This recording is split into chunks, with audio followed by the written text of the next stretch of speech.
Hey everyone, I just got back from a bike ride. I'm in an exceptionally good mood today because as soon as I left home, it was still bright, sun setting after 4:30 these days, so it's always good to like experience some daylight after your day at work is done. Also, the city did a good job of like plowing the bike lanes, so if you aren't like cranky, somehow navigating through slush and hard patches of ice all the time, and it's relatively much safer to ride, then at least for me, it sets me in a good mood. The reason I'm making this video is I just want to like give a quick rundown on how I started riding my bike in like peak winters in Quebec. I've only been in Montreal for like last year or so. So far I've only had like experience riding in 2 winters so far. And I was very apprehensive about starting out first because I mean I've rode my bike all seasons when I used to live in the West Coast, but the winters over there are pretty mild. And somehow I underestimated my body's ability to deal with the cold. Uh, so I'll just give a quick rundown on how I go about it. Uh, and the reason I'm making this video is maybe there are other people like me who have been hesitant about riding the bike in the winter. Trust me, it's not as hard as it seems because in the winter time you don't have to dress as much if you're riding a bike as compared to if you are just getting out taking public transit or waiting for a bus. And the reason for that is when you are working out riding a bicycle and you're moving, it's the motion that generates the heat and it's the body generating the heat for you. So that's why you actually get away with putting on far less layers. And I'm right now kind of stripped down to my biking shorts and a synthetic base layer I wear. So it's going to be like a reverse striptease. I'm going to start with the bare minimum. I'm not going to be naked for this video. And then I'm going to like put on layers gradually and show how I go about it. I actually wanted to do this when it was much colder outside, like something like minus 20, minus 22. But it looks like it's going to be a relatively warm winter this year in Montreal. Today, right now, it's like minus 10, and it was maybe like minus 13 earlier in the day or maybe in the morning. So it's not really a cold day as such, or what I would call as like a really cold day. So, starting with the biking shorts, the reason why biking shorts instead of just wearing underpants, it gives you much needed padding. And especially during winter time, the roads are not like in good condition. There are a lot of potholes and the roads are pretty bumpy and uneven. Or sometimes you just hit like patches of jagged ice. So it gives you much needed padding for the groin. I actually had like groin pain for quite some time when I started riding my bike regularly, and for quite some time I couldn't pin it down as to why that was happening. It turned out it was because I was not wearing biking shorts while riding my bike. So I switched from that, from wearing underpants to wearing biking shorts, and that actually solved the problem for me. So there's that. This is a synthetic base layer. I would recommend a synthetic as a base layer, not cotton, and the reason for that being cotton doesn't do well with sweat. So even though it's cold outside, since you're working out, you're still gonna sweat, and that's where a synthetic comes handy. It doesn't stick to your body when it gets wet, and you don't want your fabric or your base layer sticking to your lower back or just sticking to your back because it becomes really cold once you're wet and your cloth is like sticking on your back. Trust me, you don't want that. So synthetic. Since today is like minus 10ish or minus 12ish, it's relatively cooler than it was this last week. So I'm going to put on one more layer after that, and that would be this one. I just usually go for multiple thin layers instead of having like a big giant winter jacket. Thin layers, you can easily fine tune it. If you need more, you can always put on more. And if it's just too much, you can take off one layer at a time. And since it's really thin, the differential between removing one layer is not that much. So you can like fine tune the number of layers you want and without making too much of a difference at a time. So it's just something I picked from a thrift store. It's a plain black t-shirt. It's full sleeves. One more thing, I usually tuck my uh, base layer inside because when you're riding and you're bending forward, there's going to be a little bit of a gap between your biking shorts and your waistline, so or your jeans and your waistline. So this kind of like prevents your lower back or your bare skin being exposed to the cold. So that's how I go about it. Uh, so I'm gonna put on the black full sleeve t-shirt next, and just get myself covered up. Okay.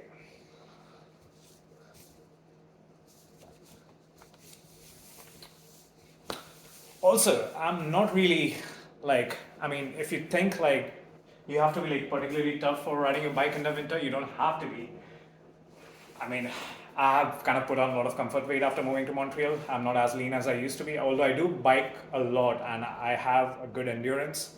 I'm not like shredded by any means. So you don't have to really be exceptionally fit. You can actually get better at it just by riding it. So don't psych yourself out like winter riding is only for like a bunch of like tough macho assholes. Anyone can do it.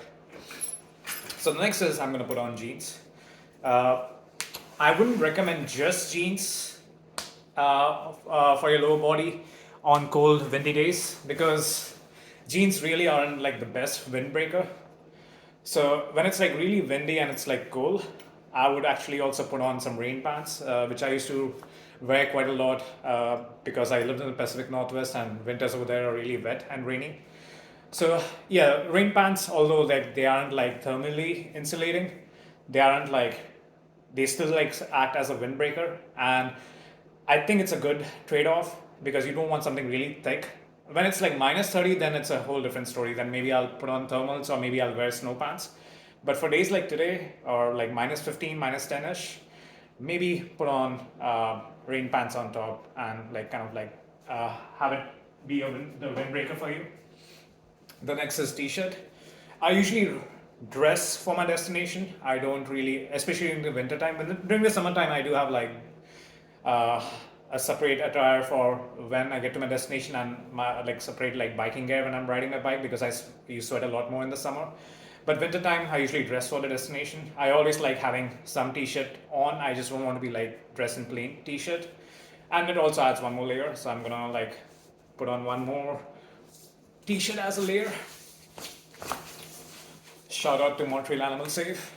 They're an animal rights group based in Montreal, BC. They usually kind of like provide transparency into like slaughterhouses and different forms of animal agriculture industries. It's like the closest footage you can get at the grassroots level, what it's like for animals to be transported to slaughterhouses. Anyway, this video is not about that, but just thought I'll give them a shout out. So that covers like your basic layers. And it doesn't look much when you look at it. Just a couple of one base layer, one full sleeves, and one t-shirt. The next is balaclava. Anytime it's below 6 degrees, 7 degrees, or I would say even below 10 degrees, wear a balaclava because that's what keeps your neck covered from the wind. It protects you from wind chill, and like you can handle your legs being a little bit cold, but you don't want your neck or your chest to catch cold because that's when you wake up sneezing or coughing the next day. So balaclava, put this on.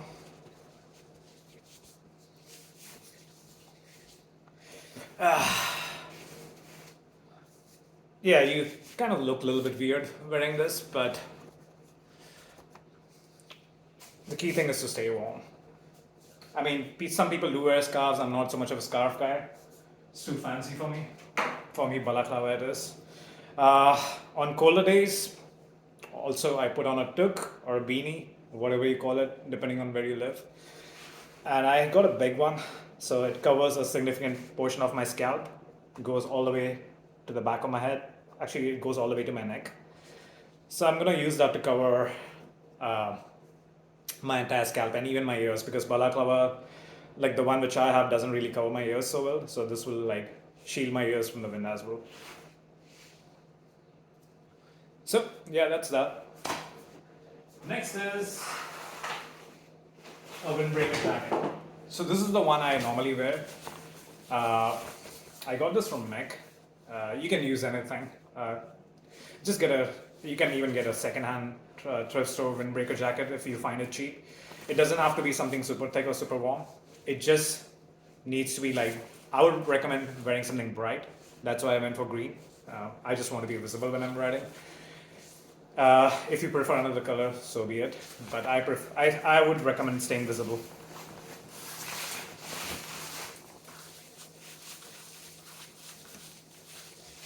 So once that's done, that takes care of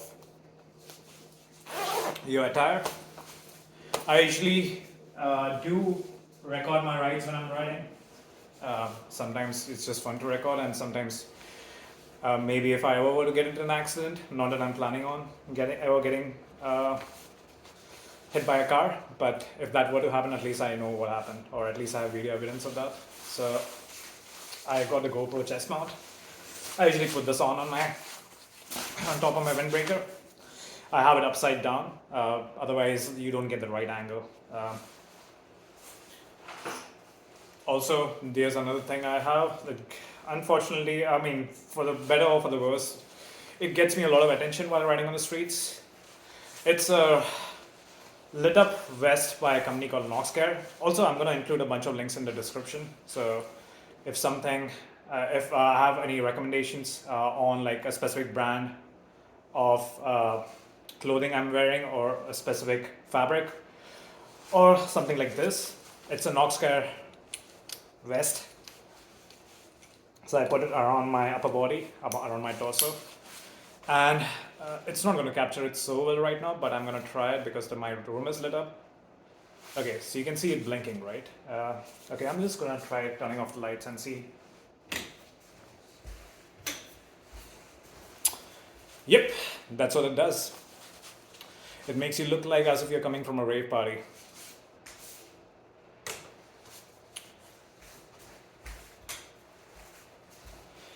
So yeah, it does get you a lot of attention on the street, sometimes unwanted attention, random pedestrians like trying to chat up with you, or someone making a funny remark.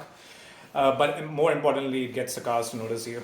And that's the reason why I wear it, because I want cars to notice me, especially when you're riding and sharing lanes with cars, because depending on the route you take, you wouldn't always have the luxury of having a protected, dedicated bike lane. Sometimes your street doesn't have any bike lane, or sometimes your street has a painted bike lane, but as we all know, painted bike lanes are no good when it snows, because it's just a dumping ground for snow.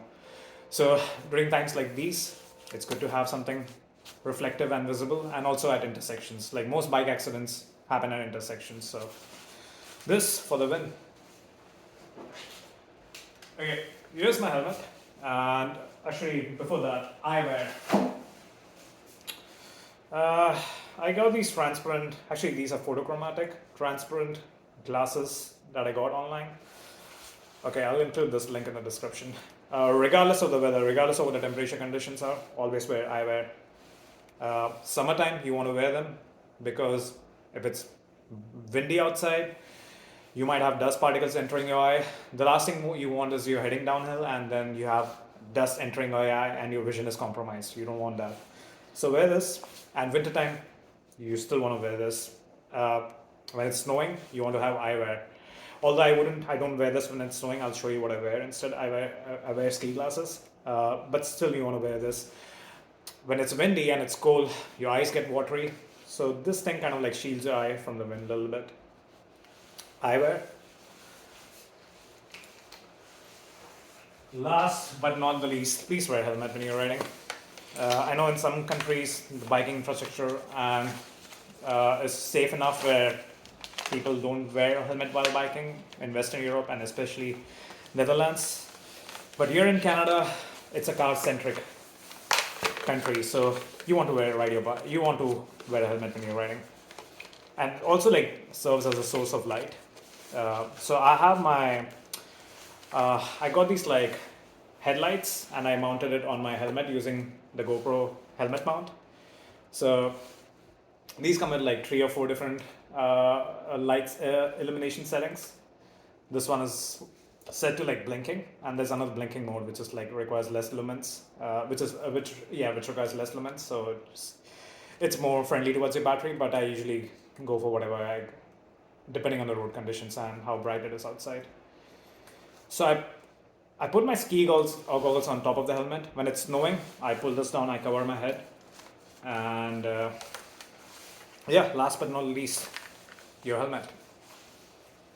Actually, I do have a couple more things on the list. Maybe a few more. Okay, So yeah, people sometimes mistake this to be a camera, and I have to point them. This is a camera, not this. I mean, it looks like a camera, but it's not. Uh, yeah, you can just pull it down when it's snowing, and you also want that because you don't want to be squinting your eyes when wind's hitting you in your face, and snow's trying to enter your eye. You don't want that. So ski goggles for the win. Uh, okay, that takes care of almost everything, but not quite. I got these acrylic socks online. So you want a warm pair of socks. I wear these. That takes care of that. I also none of the stuff I use, at least I'm wearing right now, has any animal products. As far as practically possible, I try to stay away from it. So you don't need to wear wool or fur to be warm. I know Montreal is not the coldest it gets in Canada. There are other parts of Canada where it gets a lot colder. Still, I think we have enough alternatives in this day and age where you don't have to wear fur or wool to stay warm. Just putting it out there. And last, I got these Vibram shoes from Merrill. These also happen to be vegan. I think they are meant to go up to as cold as -30. So I wear these. I don't wear biking shoes. I don't have any specialized biking gear when I'm riding in the winter. I know some people prefer that, and more power to them. I just don't want the hassle of carrying something else that I have to change when I get to my destination. So for me, this is good enough. As far as like protecting your hands, just give me 1 sec.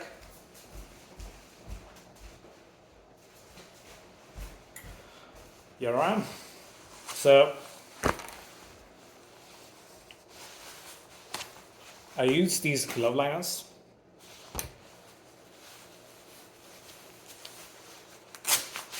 And I actually try to get them under my jacket. I just like put it under the Velcro strap, so it leaves less of a window for wind to get inside. And the same with the other hand. And I'll put these gloves on top of that. So this is good enough for up to, I would say, like, at least for me, subjectively, I can ride wearing this just fine up to like -15, -14. Once it gets cold below that, my hands don't, like my fingers start to like freeze. So in order to avoid that frostbite, or if any, I mean, I'm sure you all can relate to your fingers going numb in the winter. It's not the best feeling to have. I do try to like do this back and forth motion, try to like close my fists in and out to keep my fingers warm, especially when you're going downhill. That's when you have more wind hitting your hands. When it gets that cold, that is below -15, or when you're entering the -20 territory, right? I did get these bar mitts. These things are like freaking awesome. Like you put it on your handlebar. It's also called pogies. Anyway, you put it on your handlebar, and then you kind of put your hands inside. So it prevents a lot of wind from directly hitting your hand, and it does keep you warm. Like I've had no issues wearing these, or like putting my hands in these and riding even in like -23, -24. These have been awesome to me. I don't always prefer this because these aren't cheap, number one. Number two, bar mitts, although are not that hard to put on and put on your bike or remove it off your bike handlebars, it still requires an Allen key, and it can be a bit of a hassle taking it off your handlebars, especially when it's really cold. Try to like find the notch and try to like unscrew it using the Allen key off your handlebars. It's not the most fun experience. So when I'm kind of putting these on, I actually leave it on my bike, but I always keep my bike within my eyesight when that happens, and I'm not gone inside for a longer period than that. So that's one reason I don't like having these on, because I always have to worry about them getting stolen.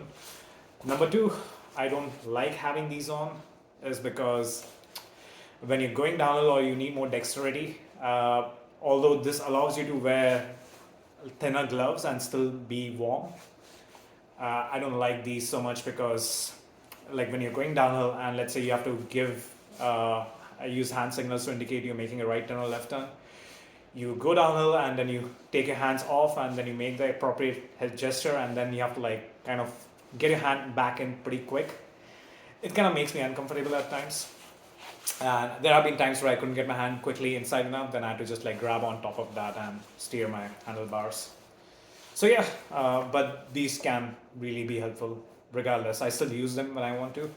Another alternative is you can always get heated glove liners. Those aren't that expensive. You can put them on underneath. You can experiment around. I think I put enough out there. My advice would be if you want to ride your bike in the winter, just do it. Be wise about what streets you pick. Streets that are busier. I mean, you always want to use like dedicated bike paths, but I would say during winter time, try avoiding inner roads, especially on the days it snows. If it's really slushy, inner roads aren't the best to ride on because they don't get plowed as often, so that's not fun. So I'll advise you not to do that. I'll advise you to take like the more busier streets. It does put you at risk of riding amongst cars. That's why I try to stay visible again. But there, you can always like take routes that have like dedicated bike paths that are regularly plowed. So honestly, it's not the cold that makes winter riding challenging. It's the city's willingness to maintain its biking infrastructure and making it safe. If biking infrastructure is maintained with the same due diligence as cars are or the roads are, then you will have more cyclists riding in the winter. All it comes down to is feeling safe, and I think that's up to the city to do that. So yeah, I mean, I think I've put enough information out there. I would say just do it. Don't. It's less difficult than you think it is. And another reason why I like riding in the winter is it's more peaceful, and there's something about being able to still get a workout even though it's like freezing cold outside, because even though it's minus 20 and you're riding a bike and it's cold, it doesn't take that long for your body to warm up. It takes maybe like riding a few blocks and then you actually start getting warmed up. So there is something about that. It's very satisfying to still be able to break a sweat in those temperature conditions and get a workout. It does, for me personally, it makes winters more bearable for me. I don't know if I have SAD, but I do get a little bit depressed looking at early sunsets. So this helps. Another myriad of reasons I could add to, you don't have to wait for your bus, you don't have to wait for your train. As soon as you get out of the place you're leaving, you just get on the bike and start riding. You don't have to wait for anything. You don't run on a schedule. Your ability to commute is not determined by anyone else's schedule or the schedule of public transportation. Yeah, and the only way to get better bike infrastructure is more of us start riding and put pressure on our city authorities to like regularly plow the bike lanes. I think once more of us start doing it, the winter biking is going to become more safe and more fun. All right, thanks folks.